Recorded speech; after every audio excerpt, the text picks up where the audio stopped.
अस्सलाम वालेकुम। ये 5वीं वीडियो है हमारे कोर्स की, जिसके अंदर हम टाइमलाइन, की फ्रेम्स, कॉपी, मिरर, इस तरह की चीज़ों को कवर करेंगे। सो फर्स्ट मैं यहाँ पे एक करेक्टर को इंपोर्ट कर लेता हूँ। तो करेक्टर को इंपोर्ट करने के लिए आप टॉप लेफ्ट कॉर्नर पे इस होम वाले आइकन के ऊपर क्लिक कर दो और यहाँ मॉडल्स वाले सेक्शन में आपको सभी डिफ़ॉल्ट मॉडल्स देखने को मिलेंगे। मैं यहाँ से बाय डिफ़ॉल्ट ऐसी को यूज़ कर रहा हूँ। अब फ्रंट व्यू पे आने के लिए जेड एक्सिस पे क्लिक करना है और एक दफ़ा बॉक्स के बीच में क्लिक करना है, तो बिल्कुल फ्रंट पे लाइन हो जाएगा। अब यहाँ पे मैं फर्स्ट की फ्रेम्स को एक्सप्लेन करूँगा। तो की फ्रेम्स एक्सप्लेन के लिए हम यहाँ पे कुछ पोजेस लगा लेते हैं। तो जैसे कभी 0 के ऊपर मेरा स्ट्रेटली बाय डिफ़ॉल्ट पोज के ऊपर खड़ा हुआ है, लेकिन मुझे यहाँ पे एक दूसरा पोज भी चाहिए। तो मैं 20 के ऊपर या फिर 10 के ऊपर एक पोज लगा देता हूँ, जो चेंज रहेगा। तो की फ्रेम ऐड करने के लिए आप यहाँ तो इस की को ऐड कर सकते हो, इस की के ऊपर क्लिक कर सकते हो, जिससे की फ्रेम ऐड हो जाएगा। यहाँ आप अपने कीबोर्ड में F प्रेस कर सकते हो। मैं F प्रेस कर रहा हूँ, ये शॉर्टकट है, जिससे एक की ऐड हो जाएगा। उसके बाद मैं इसका पोज चेंज कर लेता हूँ। यहाँ पे मैंने इसका पोज चेंज कर दिया और मैं थोड़ा सा जाऊँगा अभी पॉइंट कंट्रोलर मोड के अंदर।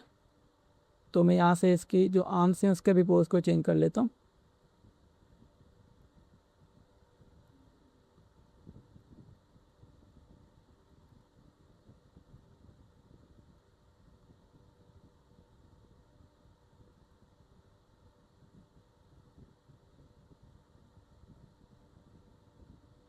यहाँ पे अब मेरे पास दो पोजेज हैं। यहाँ पे दो पोज बनाने का मकसद ये है कि ये शो करना है कि किस तरह से हम एक पोज से दूसरे पोज के अंदर स्विच कर सकते हैं। अब यहाँ पे मेरे पास एक पोज है 0 के ऊपर, एक है 10 के ऊपर। तो ये इन दोनों के बीच में स्विच करने के लिए आप अपने कीबोर्ड के अंदर शिफ्ट प्रेस करो और A एंड D, ये दो की आपके इन दोनों के बीच में आपको स्विच कराएंगे। और अगर आप जस्ट A और D को क्लिक करोगे तो आप एक एक फ्रेम आगे और पीछे जा सकते हो, यानी A से बैकवर्ड एक एक फ्रेम जाएगा और D से एक एक फ्रेम फॉरवर्ड जाएगा। और यहाँ पे ये जो ऑप्शन है, अगर आप इसको चेक कर देते हो तो ये प्रोसेस इन्वर्ट हो जाएगा। फिर A और D से फ्रेम स्विचिंग होगे और शिफ्ट प्लस AD से एक एक की फ्रेम आगे जाएगा। तो इस तरह से आप की फ्रेम्स के अंदर स्विच कर सकते हो। उसके बाद हमारे पास यहाँ पे इंटरपोलेशंस आ जाती हैं। सपोज़ यहाँ पे मेरे पास 1 से 10 तक फ्रेम है। जब मैं इसको प्ले करता हूँ तो एकदम से स्विच होता है, बिकॉज यहाँ पे हमारी स्टेप कव लगी हुई है। मैं इसको एक्सपेंड करता हूँ। यहाँ पे मेरे पास सारी कर्व्स हैं। यहाँ पे बाय डिफ़ॉल्ट स्टेप कव रहता है, आप चाहो तो लीनियर कर सकते हो। लीनियर में क्या है कि हमारी सेम स्पीड रहेगी। और उसके बाद हमारे पास बेजियर क्लैम्ड है और बेजियर विस्कोस है और बेजियर कर्व है। तो मोस्टली बेजियर क्लैम्ड यूज़ होती है। अगर मैं इसको प्ले करता हूँ तो आप देखते हो किस तरह से करेक्टर बैठ रहा है। तो मैं चाहता हूँ कि मैं इसके की फ्रेम को कॉपी करके आगे लेके जाऊँ। अच्छा, अगर आप की फ्रेम को मूव करना चाहते हो तो आप एक दफ़ा उस की फ्रेम के ऊपर क्लिक कर दो। क्लिक करने के बाद कंट्रोल की को प्रेस करो और अपने मिडल माउस बटन से आप उस की को मूव कर सकते हो टाइमलाइन में जहाँ भी आपको वो चाहिए। तो मैं इसको वापस 10 के ऊपर रखूँगा। अभी मुझे डुप्लीकेट करना है, तो डुप्लीकेट करने के लिए आपको जो भी की को कॉपी करना है उस की को दोबारा से सिलेक्ट करो, शिफ्ट प्रेस करो, मिडल माउस बटन से उस की को डुप्लीकेट कर सकते हो आप। तो अब यहाँ पे देखो मेरा फर्स्ट वाला पोज डुप्लीकेट हो चुका है। अब मेरे पास यहाँ पे 3 पोजेज हैं और यहाँ पे अगर मैं बेसिक क्लेम लगा दूँ तो ये चेक करें, मेरे पास ये 3 पोजेज हैं जिसमें ये उठ रहा है, बैठ रहा है। यहाँ पे हमारे पास ये 3 पोजेज आ चुके हैं। अब यहाँ पे टाइमलाइन की सेटिंग से अगर आप चाहो तो और फ्रेम सेट कर सकते हो। जैसे कि यहाँ पे 100 फ्रेम्स हैं, मैं 200 कर सकता हूँ इसका।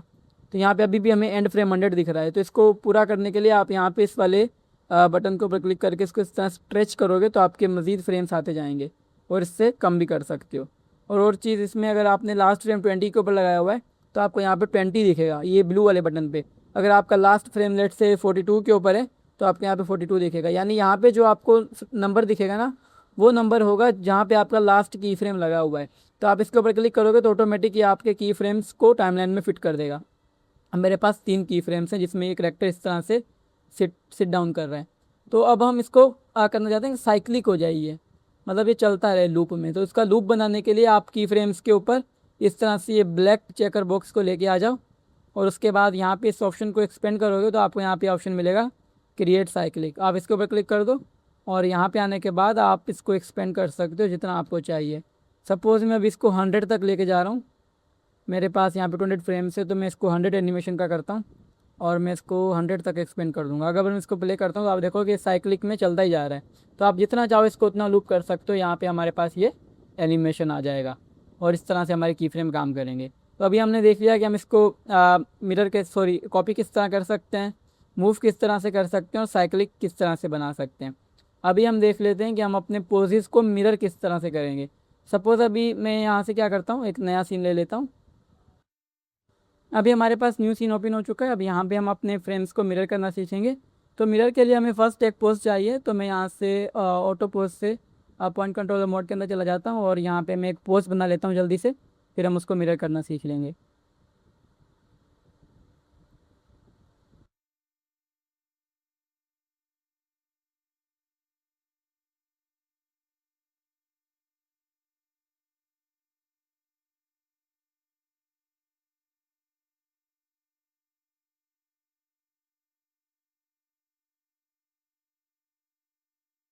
ऑलमोस्ट हमारा पूरा पोज कंप्लीट हो चुका है। सो मिरर करने के लिए हमें बॉडी के सभी जॉइंट्स को सिलेक्ट करना होगा। तो जॉइंट सिलेक्ट करने के लिए आप पेविस पॉइंट जो होता है उसके ऊपर 2 बार क्लिक करोगे तो सभी जॉइंट सिलेक्ट हो जाएंगे। उसके बाद ऊपर टूल बार में आपको मिरर टूल का ऑप्शन मिलेगा। उसके ऊपर जाने के बाद आपने यहाँ पे करंट फ्रेम को सिलेक्ट कर लेना, जिससे आपको पूरा पोज मिरर हो जाएगा। और अगर आप ग्राफ एडिटर से कोई चेंजेस करना चाहते हो तो वो आपको यहाँ पे शो नहीं करेगा।